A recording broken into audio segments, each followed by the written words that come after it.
Alhamdulillah, wassalatu wassalamu ala rasulillah sayyidina Muhammad ibn Abdillah wa ala alihi wa ashabihi wa man wala wa la hawla wa la quwwata illa billah. Amma ba'd, nawaitu ta'allumata qala wal istifada wal hatta tamassuki bil rasulih wa dilala ala al-huda wa du'a ila al-khair al-mardati wa thawabi.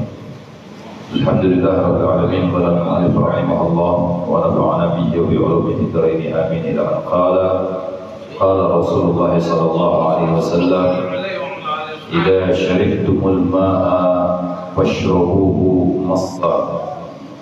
Apabila kamu minum air, kata baginda Nabi Muhammad, apabila kamu minum air, fashrabuhu massa, maka hendaklah minum itu seteguk demi seteguk. Ya, jangan langsung gelegak, enggak berhenti. Ini sunnah daripada sunnah bagi Nabi Sallallahu Alaihi Wasallam adalah seteguk dari seteguk. Bahkan bagi Nabi Sallallahu Alaihi Wasallam kalau minum satu gelas, ya 3 kali tegukan. Teguk pertama, teguk kedua, kemudian teguk ketiga. Bahkan di antara amaliyah salafus salihun, tatkala beliau ini minum, ya, beliau baca bismillah seteguk, kemudian alhamdulillah, seteguk lagi bismillah lagi alhamdulillah, kemudian seteguk lagi bismillah alhamdulillah, setelah minumnya mengucap alhamdulillah. Bahkan ada yang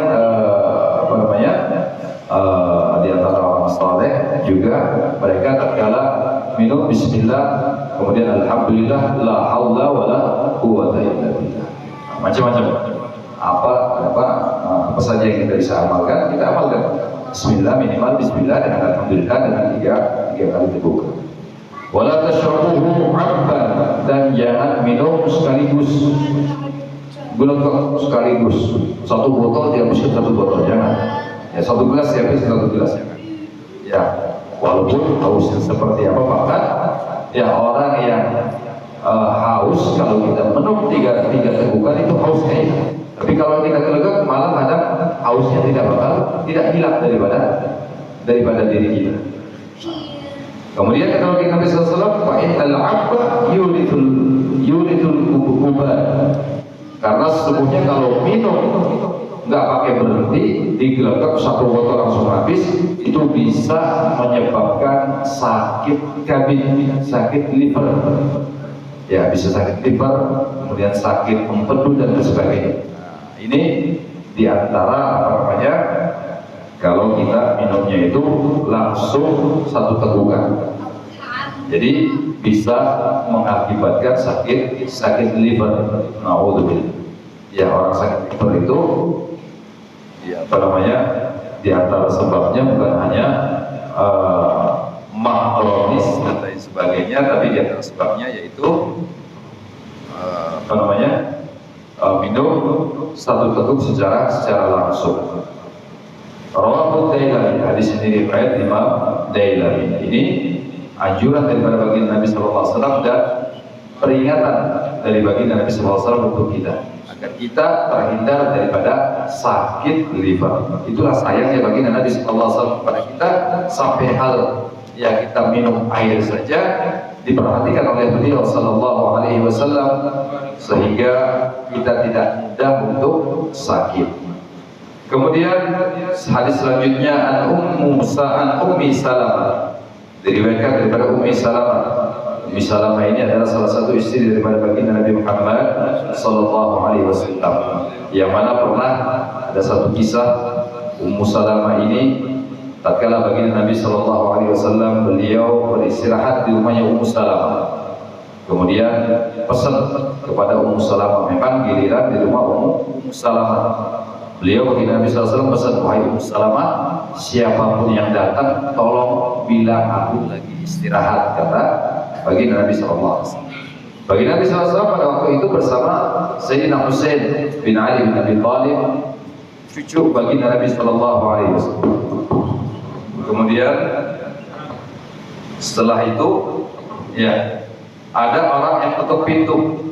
Kata baginda Nabi sallallahu alaihi wasallam, Ummu Salamah, kalau yang ini ente bukan.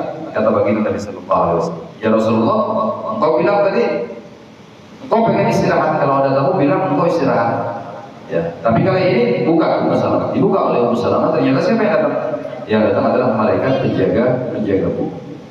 Datang ke hadapan baginda Nabi Sallallahu Alaihi Wasallam, melihat baginda Nabi Sallallahu Alaihi Wasallam bersama Sayyidina Husain bin Ali bin Abi Thalib radhiyallahu taala. Kemudian malaikat ini bertanya, ya Rasulullah, siapa yang ada di pangkuanmu ini? Kemudian dijawab oleh baginda Nabi Sallallahu Alaihi Wasallam, ini adalah cucu yang paling aku cintai, yaitu Husain. Kemudian malaikat tadi memandang Sayyidina Husain, ya kemudian dibilang, saya tunggu kaum, dia kelak nanti akan dibunuh oleh kaumnya sendiri, Kemudian malaikat itu keluar, beberapa saat setelah keluar kembali lagi ke hadapan baginda Nabi Sallallahu Alaihi Wasallam dengan membawa tanah. Ya, tanah itu tanah Karbala dibawa oleh malaikat tadi. Ya, kemudian ditujukan kepada Nabi Sallallahu Alaihi Wasallam, inilah tanah di mana cucumu ini akan dibunuh. Kemudian tanah tadi disimpan dan kata malaikat tadi, kalau tanah ini menjadi merah, maka itulah tandanya cucumu dibunuh oleh kaumnya. Kemudian disimpan tanah tadi oleh Ummu Salamah di ujung bajunya, diikat, karena orang-orang dulu kalau ada sesuatu yang penting diikat di ujung baju biar enggak lepas. Subhanallah, tatkala perang Karbala tanggal 10 Muharram, tatkala itu Sayyidina Husain bin Ali bin Abi Thalib dibantai oleh pasukannya Yazid, ya, pasukan Yazid, kemudian dibunuh Sayyidina Husain, dipenggal kepala beliau dan kepalanya dibawa ke Mesir, jasadnya dikuburkan di kota Karbala, dibawa, diarak, ya. Kemudian tatkala dibunuh, betul apa yang terjadi? Ya, yang terjadi kepada yang diceritakan oleh malaikat tadi, bahwasanya tanah yang dibawa oleh malaikat tadi berubah menjadi, dilihat tanah tersebut, mendengar apa kabar bahwasanya Sayyidina Husain dibunuh. Ummu Salamah mendengar. Ummu Salamah ini istri baginda Nabi Sallallahu Alaihi Wasallam yang paling akhir meninggal. Ini Ummu Salamah. Kemudian dibuka tanah yang disimpan oleh Ummu Salamah, ternyata benar tanah itu menjadi merah.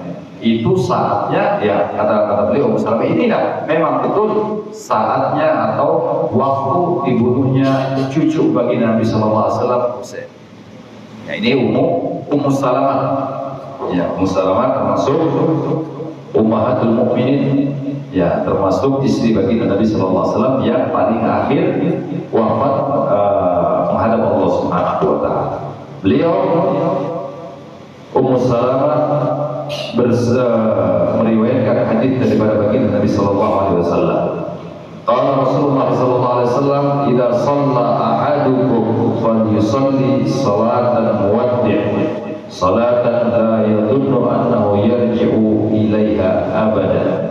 Apabila melakukan sholat salah seorang di antara kalian, hendaklah dia melakukan sholat seakan-akan dia itu akan berpisah dari sholat. Maksudnya, ya, dia sholat seakan-akan sholat yang dia lakukan itu adalah sholat terakhir yang dia lakukan. Agar apa? Agar bisa mendapatkan kekhusyuan yang sangat luar biasa. Ya, salah satu contohnya misalnya bapak-bapak sakit, kemudian pergi ke dokter, kata dokter, wah Pak, bapak ini harapan seminggu lagi yang menurut medis mati. Kira-kira ibadahnya tambah getol apa enggak? Tambah getol ibadahnya, tambah rajin, tambah khusyuk. Mungkin sujudnya sejam 2 jam nggak terasa, ya, karena sakit memanfaatkan kesempatan terakhir mumpung masih hidup. Nah, itulah. Jadi sholat, ya, jadikan sholat salah seorang di antara kalian itu sholatnya orang yang akan terakhir melakukan sholat. Ya, Salatul muwaddah. Salat la yadullu annahu yarji'u ilaiha abada. Salat yang sekiranya dia mengira salat itu adalah salat terakhir dan dia tidak akan melakukan salat setelah itu. Sama halnya seperti kita tatkala salat agar kita khusyuk, ya kata ulama, ya apa namanya? Bayangkan di belakang kita ada malaikat maut yang ingin mencabut nyawa kita. Di depan kita ya ada surga, ada neraka. Yang mana tatkala kita banyak ibadah, banyak khusyuk dalam sholat, kita akan masuk surga, dan tatkala kita kurang di dalam ibadah, kita akan dimasukkan ke dalam neraka. Insya Allah dengan demikian akan bertambah khusyuknya ya kepada Allah Subhanahu wa taala tatkala kita membayangkan hal itu semuanya di dalam sholat kita. Nah, ini adalah satu tips agar kita, satu tips yang diberikan oleh baginda Nabi Sallallahu Alaihi Wasallam agar kita bisa khusyuk di dalam sholat kita. Kemudian rawahu Dailami, hadis juga diriwayatkan oleh Imam Dailami radhiyallahu taala. Kemudian diriwayatkan daripada sahabat Anas bin Malik, Anas bin Malik radhiyallahu taala qala Rasulullah sallallahu alaihi wasallam, "Idza shallatil mar'atu khamsaha wa shamat syahraha wa hafizat farjaha wa ata'at zawjaha dakhalatil jannah." Rawahul Bazzar. Ini tips juga dari baginda Nabi sallallahu alaihi wasallam untuk perempuan-perempuan muslimah. Perempuan-perempuan muslimah ini kalau pengen masuk surga gampang caranya. Cuman dia hanya berpegang teguh kepada 4 hal saja, dia sudah akan masuk, pasti masuk surganya Allah Subhanahu wa taala. Ya, banyak perempuan-perempuan yang menghuni nerakanya Allah Subhanahu wa taala, seperti halnya tatkala baginda Nabi sallallahu alaihi wasallam Isra dan Mi'raj diperlihatkan oleh Allah Subhanahu wa taala bahwasanya banyak wanita-wanita yang menghuni nerakanya Allah Subhanahu wa taala, padahal seorang perempuan kalau ingin masuk surga gampang. Dia hanya pegang 4 hal langsung dijamin masuk surga oleh baginda Nabi sallallahu alaihi wasallam. Nah, ini resepnya gampang. Cuma 4. Kalau laki-laki repot, Pak. Laki-laki ini yang bertanggung jawab kepada keluarganya, kullukum ra'in wa kullukum mas'ulun an ra'iyatihi. Setiap kalian adalah pemimpin dan kalian pemimpin akan dipertanyakan tentang apa yang kalian pimpin. Seorang laki-laki sebagai kepala rumah tangga bertanggung jawab ya kepada istrinya, dia bertanggung jawab kepada anak-anaknya. Kelak nanti di akhirat dimintai bertanggung jawab di hadapan Allah Subhanahu wa taala, ditanyai tentang anak dan istrinya. Apakah dia mendidik, bisa mengenalkan mereka kepada Allah? Apakah istri dan anak-anaknya ini diselamatkan daripada api nerakanya Allah Subhanahu wa taala? Ini akan ditanyakan oleh Allah Subhanahu wa taala. Dan juga kalau seorang laki-laki, ya dia yang mencari nafkah yang akan dipertanyakan oleh Allah Subhanahu wa taala, dari mana engkau dapatkan nafkah tersebut dan digunakan untuk apa. Makanya kalau laki-laki agak repot masuk surganya, karena proses hisabnya ini panjang.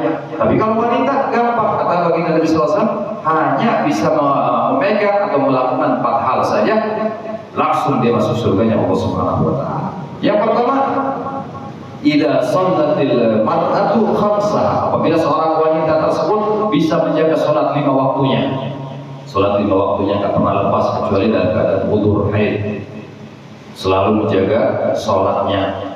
Kemudian wasamat syahraha, dan menjaga puasa Ramadannya. Apalagi ditambah puasa sunnah-sunnah lainnya.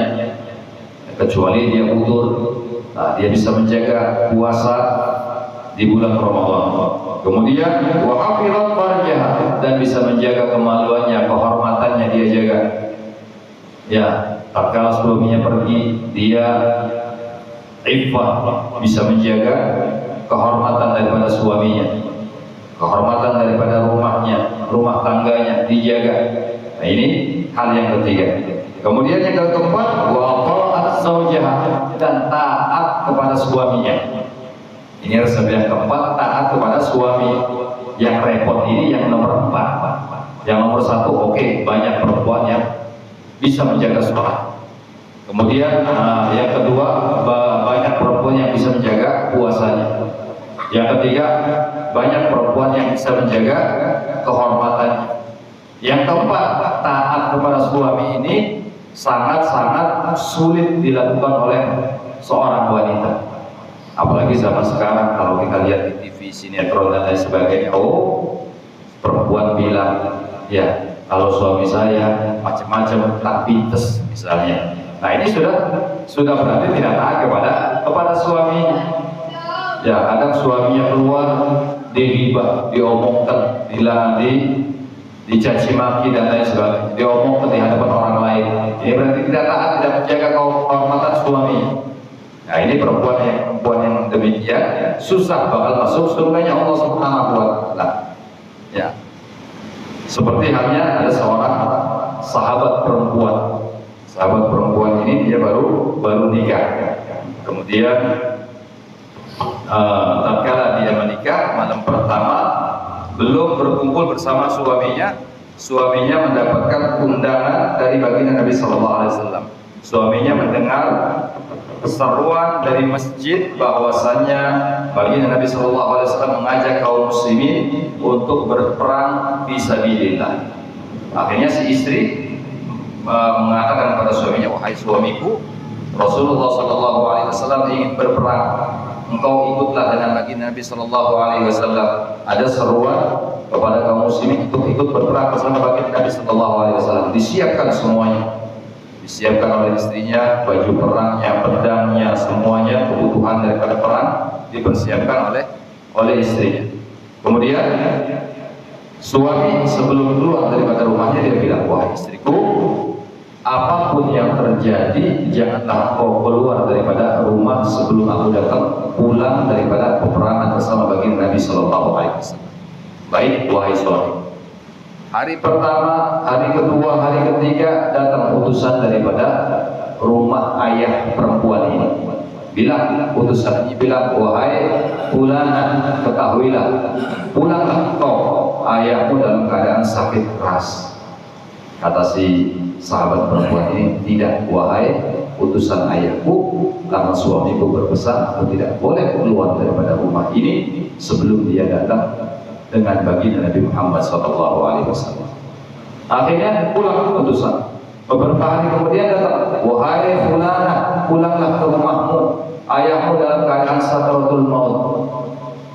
Kata si perempuan, tidak, aku tetap memegang amanah daripada suami. Kemudian beberapa besoknya datang lagi utusan ke rumah perempuan tadi, bilang, fulana, pulanglah ke rumahmu, ayahmu ingin dikuburkan, ayahmu wafat dan ingin dikuburkan. Apakah kau tidak ingin melihat wajahnya yang terakhir? Kemudian perempuan itu tetap mengatakan, tidak, aku dipesankan oleh suamiku untuk tidak keluar daripada rumah sebelum dia datang. Akhirnya subhanallah setelah dikuburkan, beberapa hari setelah itu suaminya datang, dipeluk suaminya ya, dalam keadaan menangis. Ditanya oleh suaminya, kenapa kau menangis? Iya wahai suamiku, dia cerita, tatkala kau perang bersama baginda Nabi Sallallahu Alaihi Wasallam, ya kau berpesan kepadaku agar tidak keluar daripada rumah. Ternyata hari pertama, ya, utusan daripada ayah datang mengabarkan dia dalam keadaan sakit keras.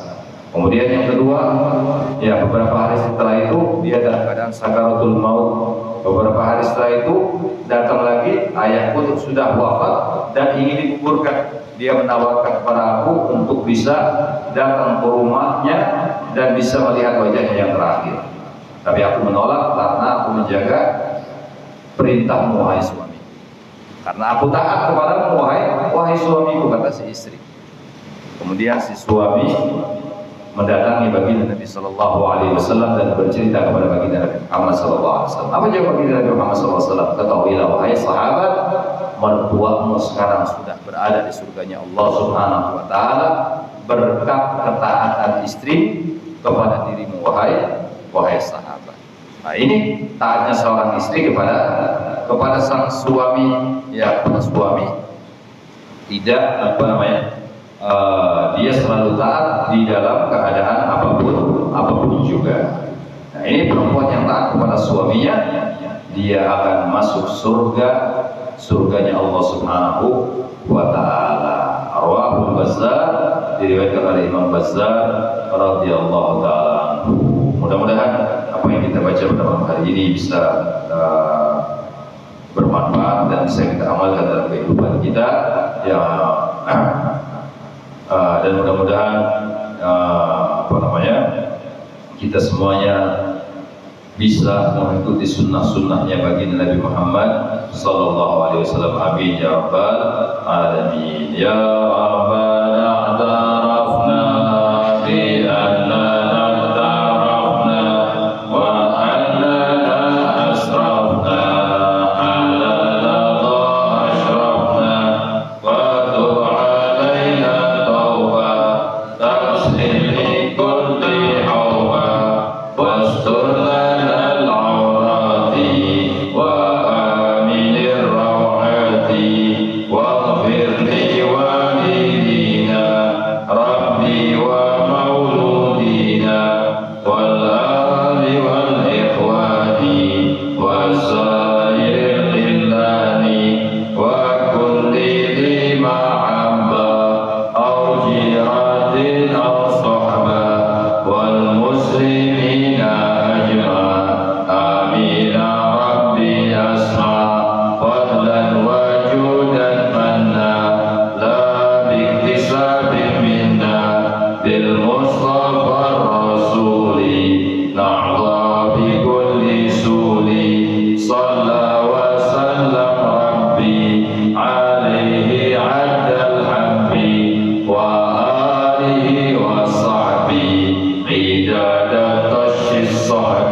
Assalamualaikum warahmatullahi wabarakatuh.